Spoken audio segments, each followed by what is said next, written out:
Welcome to a special episode, or is it started yet? My bad. Yep. Welcome to a special episode of the Hedgehog Watchdog. A couple days before St. Patrick's Day, but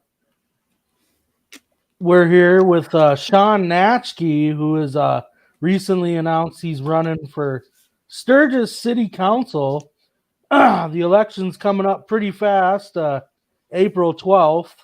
So we wanted to get him on the show and learn a little bit more about him and his campaign and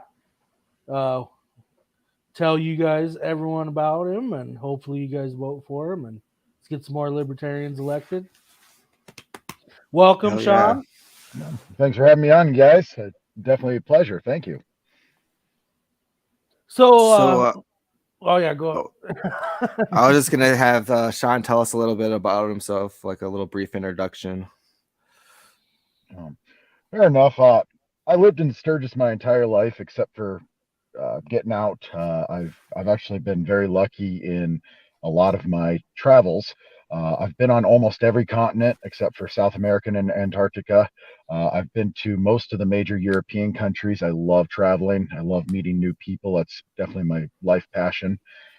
Otherwise, I'm a man of many different random talents. I fly airplanes. I play the bagpipes. Wow.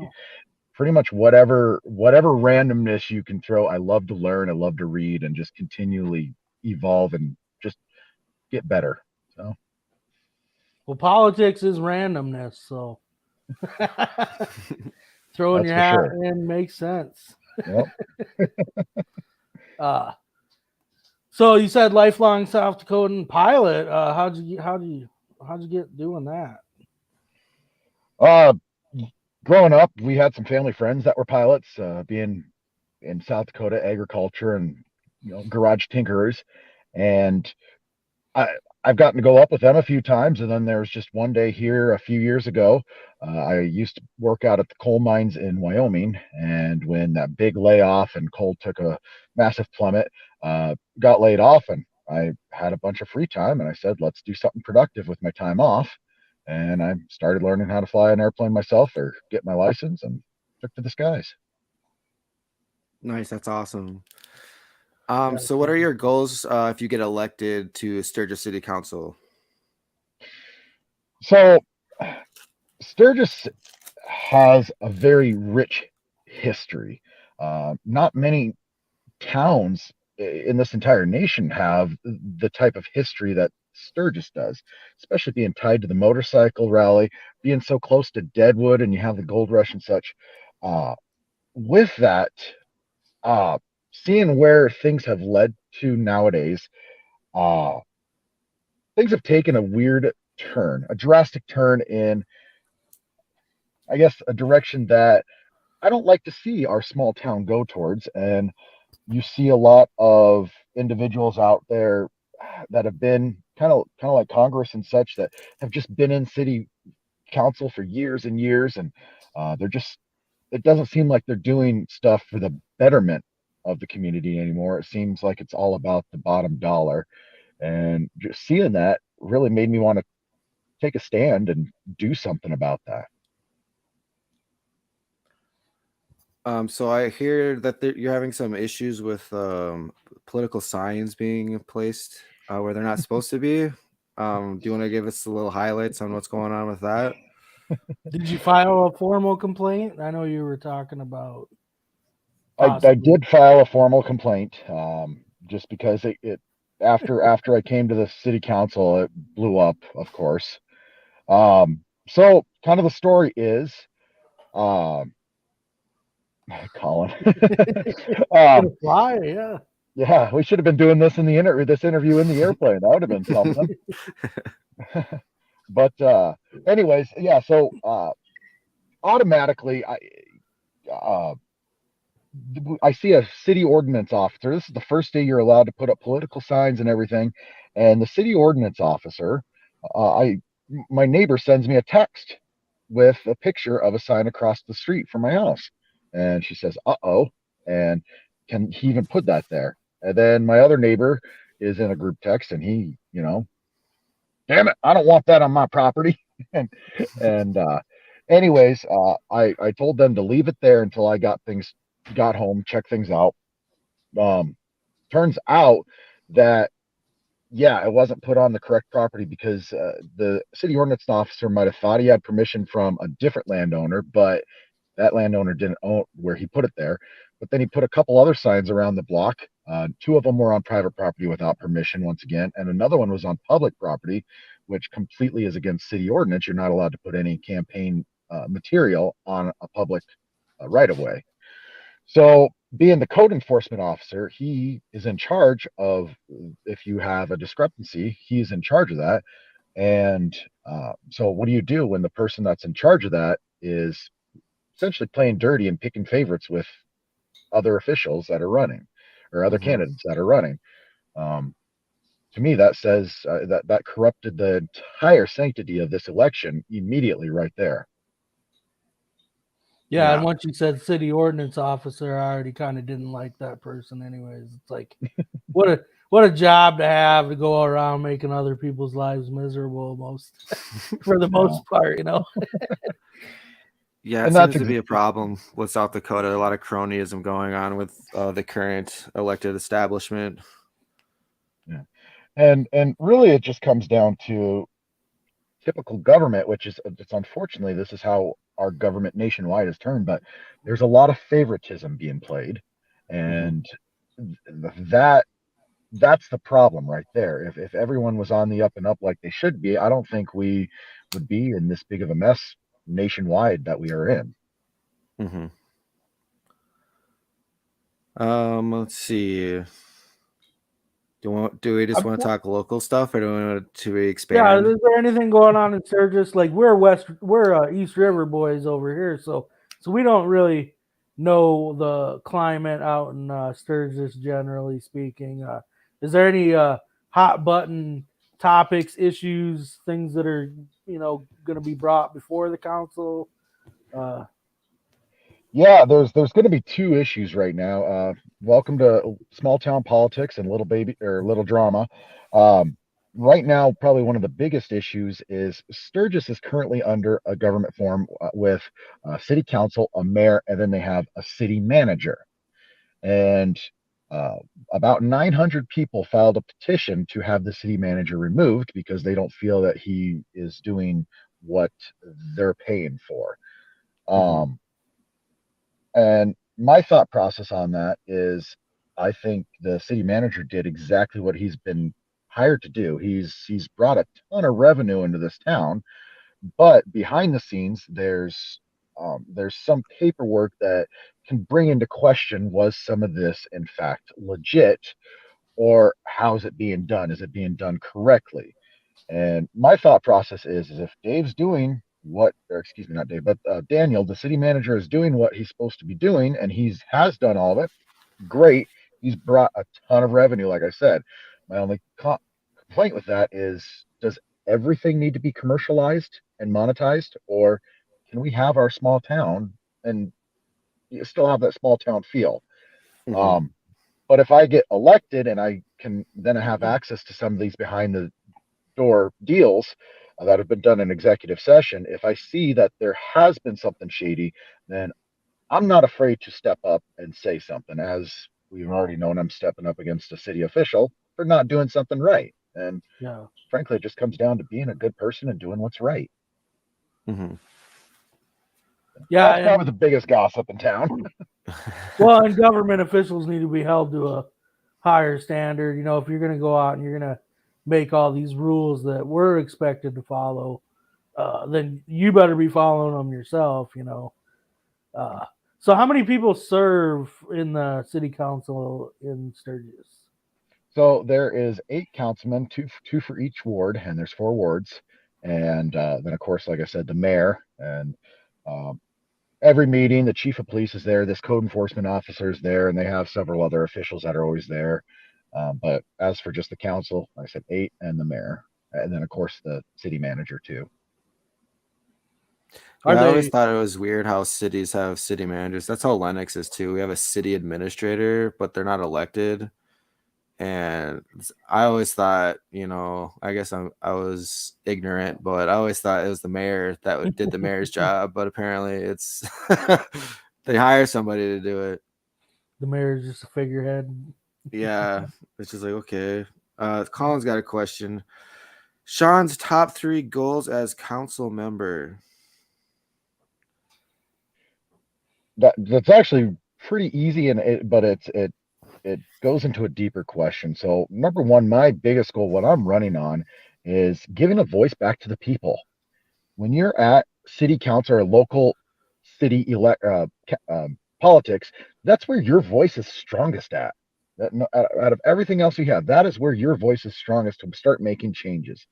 So I want to try to get more people involved and where they feel like, hey, if I bring an issue or have an idea and bring it to the council, it goes someplace. It's not just put off. So that's my number one biggest goal, is just trying to get a voice back to the people and let them know we're being heard.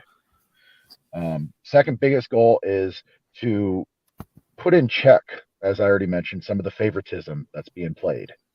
I don't want to scare off any businessmen or potential businesses coming to Sturgis, but I want to make it easier to get more business and such in here without having to play the favoritism.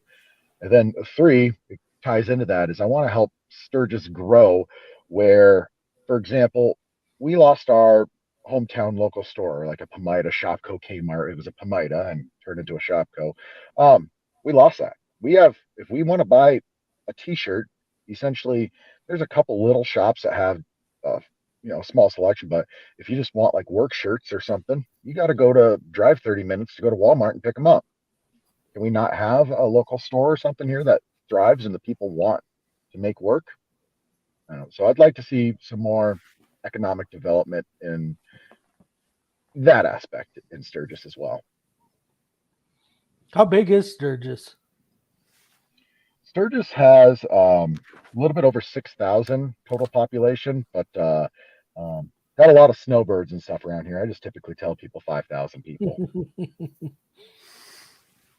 Yeah, it's kind of like Yankton down here. They got a big that lake area doesn't necessarily count towards the town total, but if it did, it would almost double the size. I know there was some talk, we're coming out of the COVID era, so to speak, so you may not have to deal with this issue. I know before, did they postpone? I know there was talk of that was a big issue, postponing the rally, and then letting that go on. You got any thoughts on how they handled that, or anything you would do? And then maybe a second part, would anything you would do with the rally? Extend it month long? Yeah. I don't know. So the Sturgis has a weird mix. Some people are for the rally, some people are against the rally. I see it as, once again, the rally has brought Sturgis to a unique position where it gives us opportunity other towns might not have. And I know growing up, it's given me a lot, whether I'm working the rally and making a couple $1,000s in a week bussing tables. That's crazy for a 15-year-old working at their relative's restaurant to get that, but I do see a problem with, they said the annual, don't quote me on this, but I think they said they made more than $2 million off of this last rally, even with COVID. And we have taxes. Yeah, different taxes, vending license, liquor license, or down the line. I would like to see some of that money go back to Sturgis. I mean, they say it does, and the school gets a little bit. Rally Charities gets a good chunk of it, but just 2 blocks down from where I'm sitting right now, we got a road that's had a pothole in it for several years, and the homeowners around there have been laying their own rock in there. They shouldn't have to do that. I mean, to get a pothole fixed, and it keeps getting bigger and bigger, so half the road's taken out right now. And we have other citizens here that almost the same concept is a bridge washed out here. And instead of putting up a bridge and actually doing it right, for years they put in just kind of a, I call it a band-aid bridge to get people over it. But now they just decided, yeah, we're tired of rebuilding it. You guys got to go all the way around now. So um, once again, there's no reason why, with the money that we bring in with the rally, we can't have some good roads and make some quality of life adjustments for the people of Sturgis. Yeah, I agree. You think So they we make got enough with that with Sturgis? Yeah. Sorry. Go ahead. no, you're good. I was gonna ask. So the legislator in South Dakota recently just voted against legalizing recreational marijuana. How would your policies be regarding opening like medical dispensaries in Sturgis? So um, when it comes to legalization of marijuana, that obviously goes a lot further than the city level. But uh, as of right now, I would like to see if, in fact, we get recreational marijuana passed. I would like to see get some sort of dispensary going because, once again, that is more income to the city that we could do more with. And so I believe they were talking about possibly 2 licenses currently, but a lot of those have been put on hold at the moment. They're Hmm. while they're trying to figure out more with the legislator what's going on. Hmm. So, but 100%, if it gets passed, I want to support it because it's more, it's more money into the city coffer as long as those funds are not mismanaged. Hmm. Yeah. Imagine how much recreational marijuana they could sell at the rally every Yeah, couple could it million. be like Couple another two million. million? Yeah, like that'd be insane. And then, but then you run into, it kind of takes away revenue from the police departments because right now I don't know what I don't know what I've never actually been to the Sturgis rally myself, so I don't know what they normally do to a person. You can enlighten us, but like, you get caught with a joint or smoking some weed during the rally, you know, ticket. I imagine they can't fill up their jails with them, but you never know. Yeah. Typically what you'll do is, yeah, you'll get a ticket, and if they have to take you in, uh, kind of depends. But if you do get taken in, you just get processed and booted right back out because they have to keep their jail for other Yeah, issues.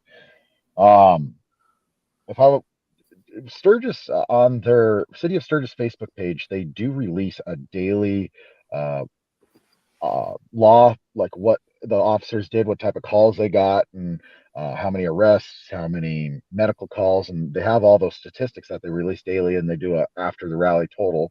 And I wish I could just easily find that right now because typically you get like 50 to 100 per day for minor yeah, drug infractions.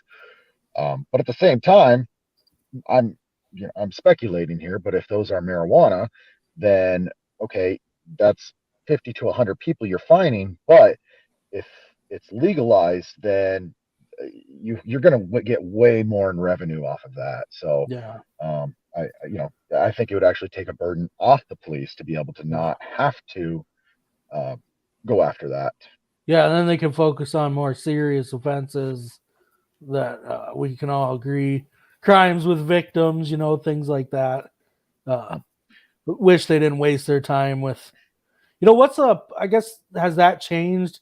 Public intoxication is or isn't legal during the rally, or well, Uh, maybe not public intoxication, but what I mean is, open containers, walking down the street. Is that legal or not? So, you kind of mentioned two things. If I'm not mistaken, and I think Sturgis does not have like a drunken disorderly rule.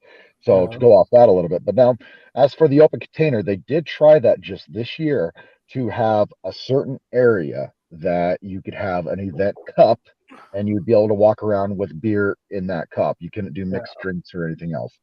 Um, there was a lot of confusion with that, of course, but it's your first year, and you've got a lot of people. Um, the police department was instructed to be pretty lenient with them, with people, but because you couldn't. you could go on Main Street, and then across the street, you could go to the community center with it. And if you accidentally went the different block away, the city didn't do as good as a job explaining it to people, or I should say, where the event cups were sold. The businesses or whoever just could have done a better job of explaining to people, hey, you can only have this beer, or and beer or wine, I think, and then you has to stay here.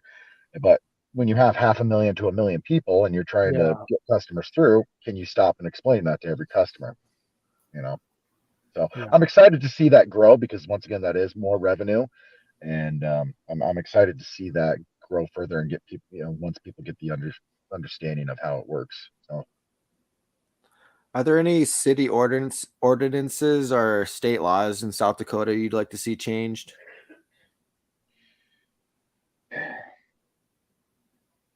there's a lot, I guess. There's got to be at least one city ordinance that just grinds your gears there. I was just gonna say, sit down, guys. We're gonna be here now. So as for South Dakota laws, you know, once again, I'm one of those people. I think that less is more when it comes to governing. Do we need babysat? Oh, not necessarily. I mean, there's some great laws out there that I think good job. There's some other ones here, not so much. This is a stupid little one that I think is absolutely asinine. That there's an ordinance here that if you have a house built, or if you're doing any type of construction, um, 3/4 of your yard has to be grassed, and then it's a certain time limit. I can't remember how long it is, but you essentially have to have your lawn seeded within a certain amount of time of building a house.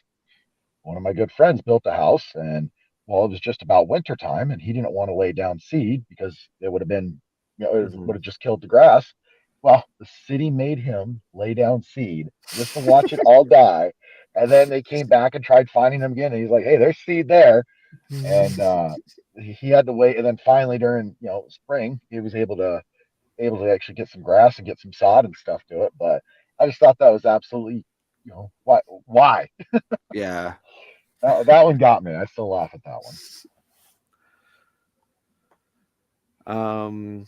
So World War III is about to kick off, it seems. Do you have any, I guess it would be affect like maybe every small town even. I don't know, do you have any thoughts on what's going on with this Russian invasion of Ukraine, and the energy prices are skyrocketing? I know you said you're a coal miner. Do you have any thoughts on the rising energy prices? This is something that I probably I've been kind of keeping a little bit quiet, but yeah, говоришь по-русски. I speak some Russian, so I picked this up in my travels, and I've actually spent a lot of time in Ukraine and Russia. So okay. This war actually hits really close to home for me, because I have some of my best friends live over in those areas. I have a really good friend that lives in Odessa right now, and he's actually out fighting, and I've gotten a couple messages from him, but gosh, I mean, 2 days ago could have been the last I hear from him. And I have friends from Russia that are being forced to go over there, and they don't even want to be there. Like, why are we here? So that hits home. And you're correct with like the energy and such too. Is that's hitting our home too, because it's hitting all of our wallets. The fact that we are so dependent on foreign energy, we have enough right here to take care of ourselves. We really do. Do I support green energy? If you can, if we can make the environment better, absolutely sure. But at the same time, do we still need coal? Yes. Do we need oil? Yes. We still need it, because we haven't figured out the technology hasn't been driven that far to not be dependent on it yet. So what do you think about nuclear? Because we technically could be rid of a lot of those resources, other not renewable, but other fuels, had we not stopped kind of investing in nuclear 30 years ago like we did. Yeah. this is just personal opinion. I honestly think that we should continue to look harder into nuclear because I think that's our best bet to still give us that peak power processing while being cleaner still. I mean, you got to be very careful with nuclear waste and such, but I'm not a scientist, so I can't I can't exactly go into details on how that waste and what to do and such. But no, I truly do think that that's the area we need to be diving into right now because, um, I'm sure everybody's seen wind turbines. They have a rail out by Cheyenne, Wyoming, that it's a yard that they just laid down hundreds of these and they don't decompose and such. Um, Solar's great and such, but if you've ever looked at a like a lead mine or anything like that, or where um, to mine the materials for a battery, for this it's actually more coal mining, at least surface mining. Coal mining is less harmful to the environment than a lead mine or anything like that too. So where we need for the batteries, like I said, so it's a catch 22. They're telling you to look over here, hey, clean energy, but then what they're doing behind the scenes, people need to pay attention to that too. So Yeah, that's part of the reason they don't. Some of the powers that be don't care about energy prices is because, a lot of the renewable energies aren't competitive. Take like ethanol, for instance. The only time ethanol is really a good deal to buy is when gas is ridiculously expensive. yeah. E85, when gas is $3 plus a gallon, E85 looks pretty good. But generally, if it's $2 a gallon gas, yeah, it's not a very good deal. Yeah. But yeah, no, and I really am afraid for the recession that we're going into right now. I truly am really afraid of that. Um, I'm sure some of people have seen there's a meme going around Facebook of millennials. We've been through 9/11, all these recessions, this, Corona, and everything. But I mean, it's a funny meme, but it's true. For anybody, I'm going to say age 50 lower, I'm afraid for the way this country has taken everybody and how things are. And I really hope, um, people can just, open their eyes a little bit more and see because if we keep going down this road, it's not a good outlook. So.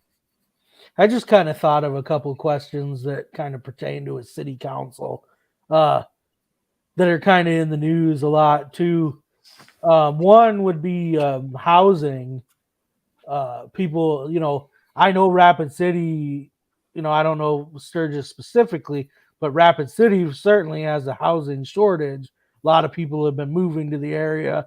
Housing, costs or the price of housing is ridiculous in a lot of areas. Even in old South Dakota, it's kind of catching up on us. But as a city councilor, and especially as like libertarians, we always kind of think that there are things that government can do to reduce regulations that might get in the way of like housing. And so, not that I expect you to know off the top of your head without doing research on it, but there might be some things as a city councilor that you can do that reduce costs to build homes or promote more housing being built.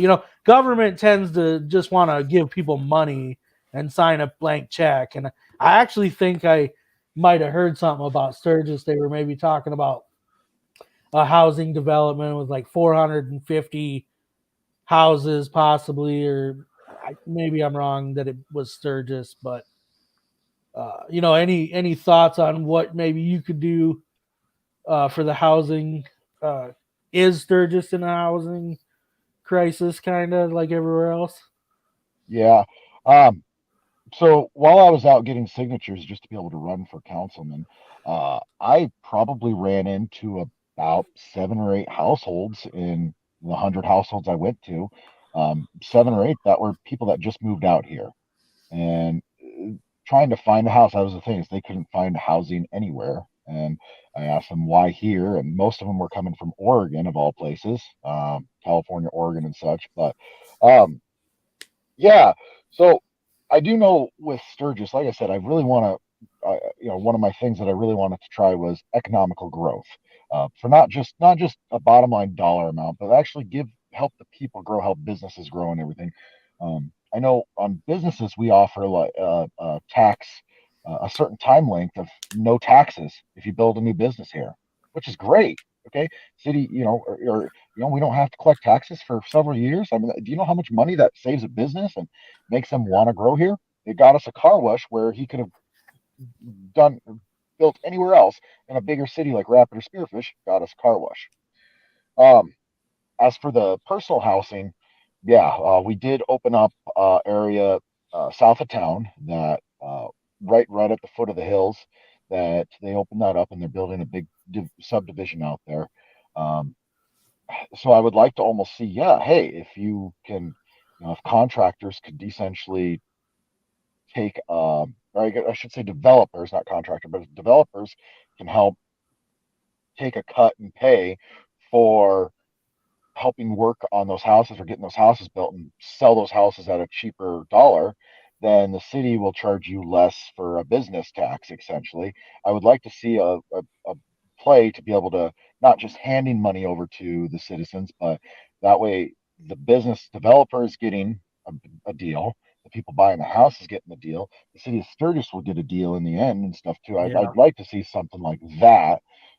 But once again, kind of like you said, without digging too much deeper into it and researching it. Yeah. Um, Yeah, without knowing all the intricate ordinances and laws for specific to Sturgis. But another interesting thing, and this kind is done.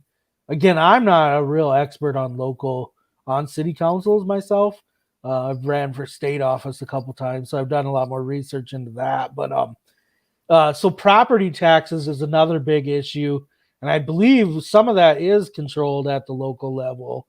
I don't know what property taxes look like in Sturgis, but in my county they are pretty high, and they hit us with about a 16% assessed value increase, which just translates into a tax hike. Yeah, What are they the hit me property? with a 33% increase the other day. I got my little blue envelope. I was like, what the hell? Yeah, that's a But I lot. think that's a county commissioner issue, but I don't know. A city council has some influence. Yeah, in I guess it's not city council. My bad. yeah, it would be more county commissioner, but yeah, that's exactly too. I think I'm hitting. I got about 30% as well, and it's crazy. Like, why? You're going to get a wide subject here. Is why hit people harder right now when with the Mhm. recession that we're in right after coronavirus? I mean, we don't. Why hit people harder when we're already going through a tough time? It just doesn't make sense. You're not doing anything to help the people. Mhm. You're Yeah, protecting a coffer essentially. You're protecting a piggy bank, but you're not helping the people. yeah. I was kind of complaining about it, and kind of came from it from this angle because they justify housing costs have increased by X percent, and so typical houses in your area are selling for more, and blah blah blah. But it's like, well, as a homeowner, why do I care?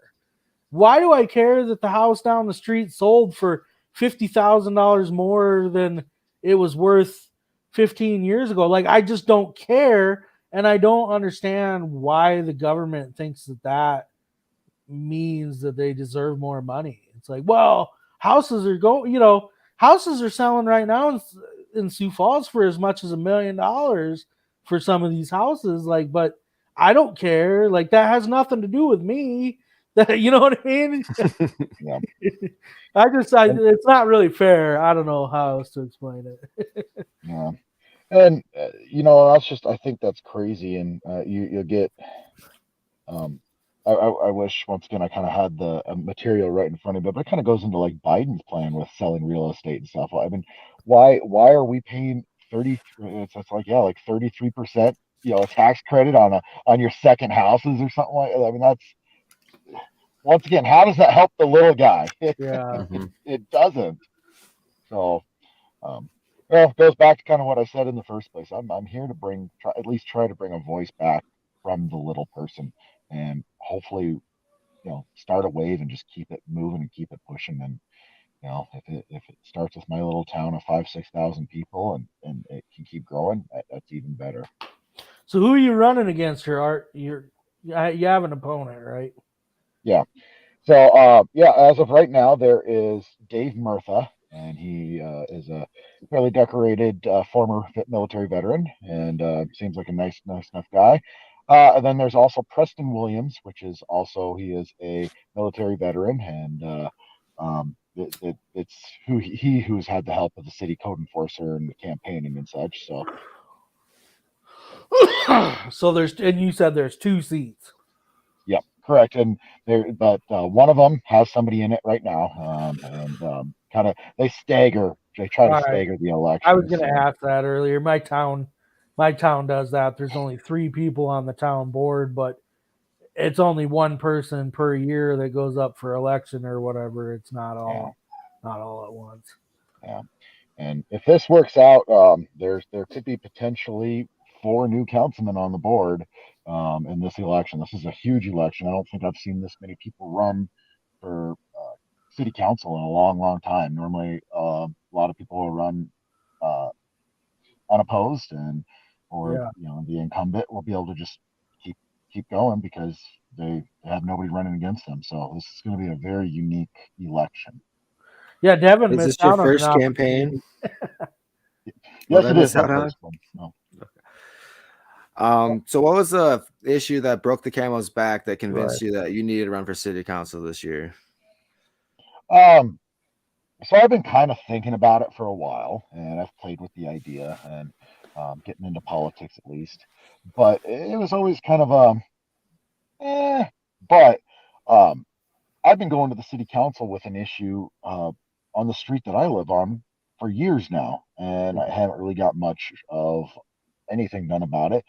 But there's a little old lady that lives down the road from me. She's, I think, like 83 or 84 years old, and the road ended up sinking on one side, and all the water, instead of draining on the side that has all the drainage, now sinks, and it's going into her garage.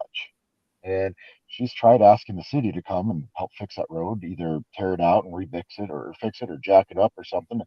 She's tried and tried, and she's just not getting anywhere with it. And she shouldn't, she's had contractors come and put everything in her garage up on stilts, because she'll get, anytime the snow melts or it rains or anything, she'll get a foot of water in her garage.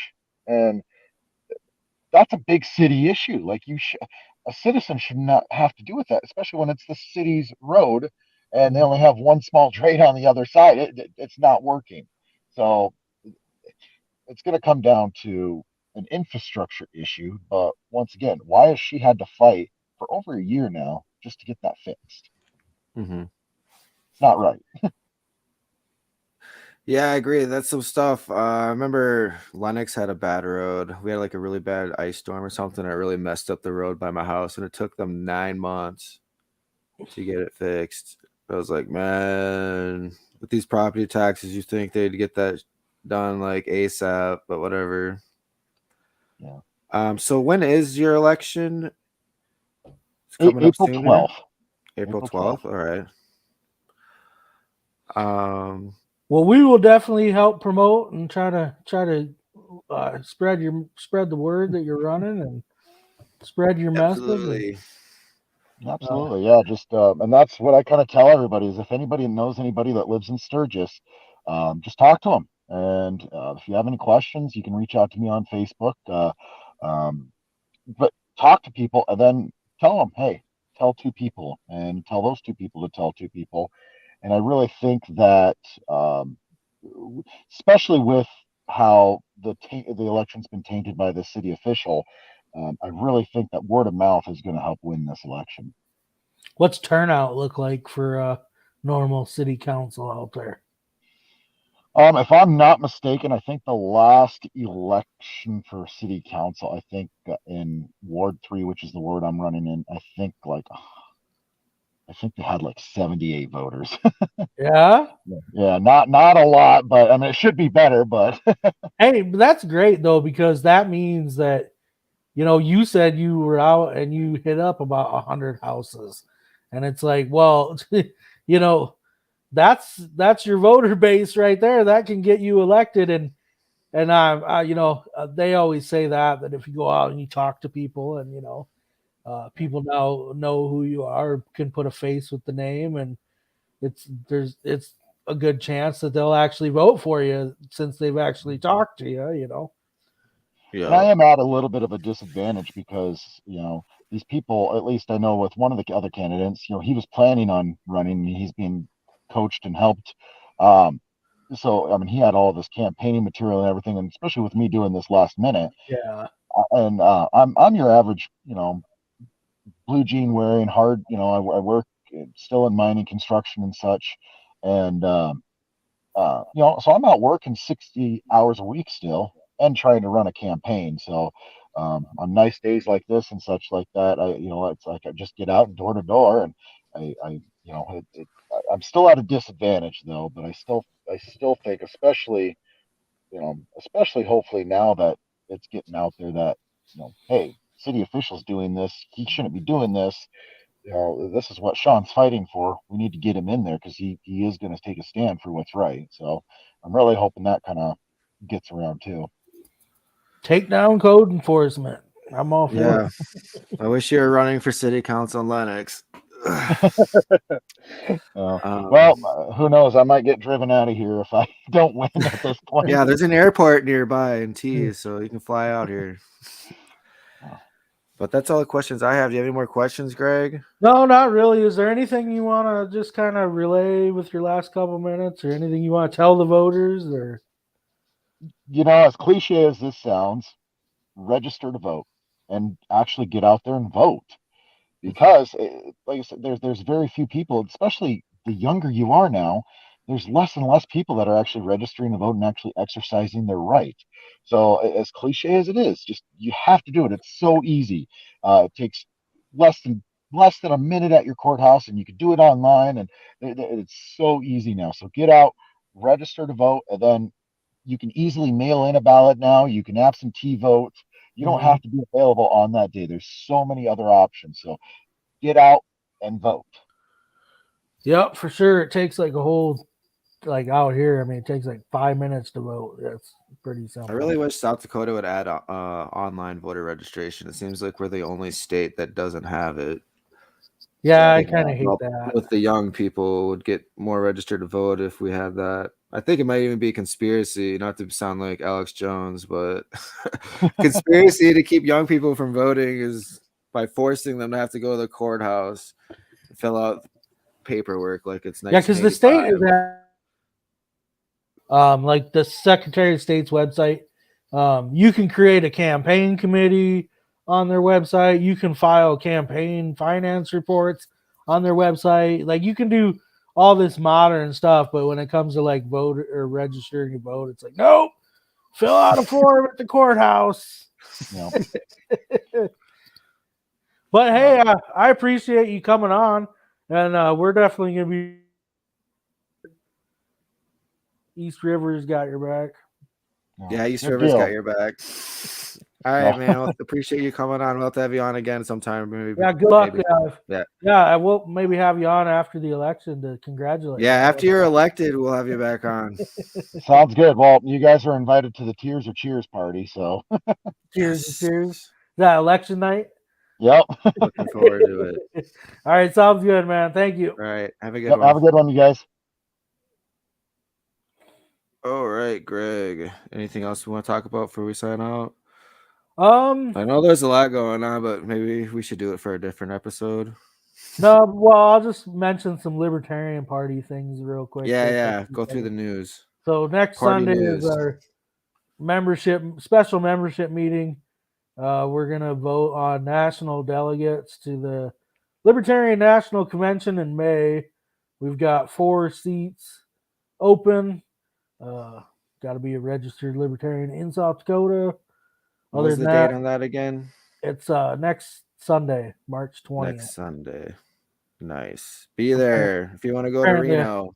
Apparently, I forgot to tell Kent that he was. Greg's automatically on there, so you get to go with Greg. Yep. It'll be fun. I'm not looking forward to the convention, actually, but I'm looking forward to vacation. And then I had fun. I went to the Orlando one. And I thought it was a lot of fun. So I Yeah. encourage everybody to be a delegate at least once. It was fun.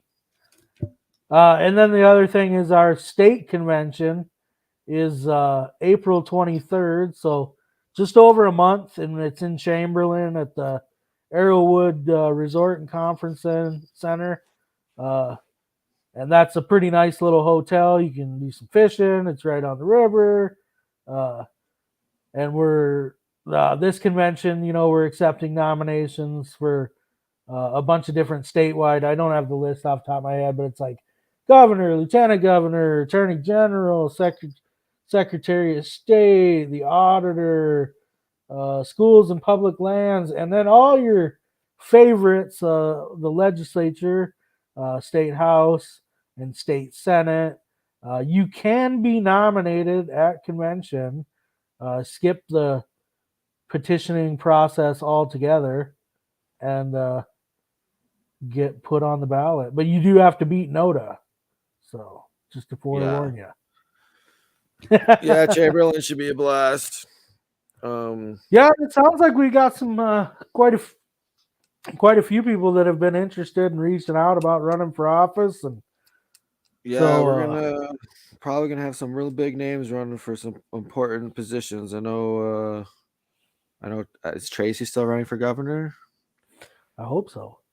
I hope so too. I know we're gonna have a big surprise U.S. House candidate announcing soon. Yeah, and Hopefully. it isn't in the news yet, but yeah, because it sounds like the Democrats are not going to be fielding a candidate for U.S. House again. So it'll be 1-on-1 for U.S. House against Dusty Johnson. Yeah, so that'll be cool. I hope that happens. We'll find out.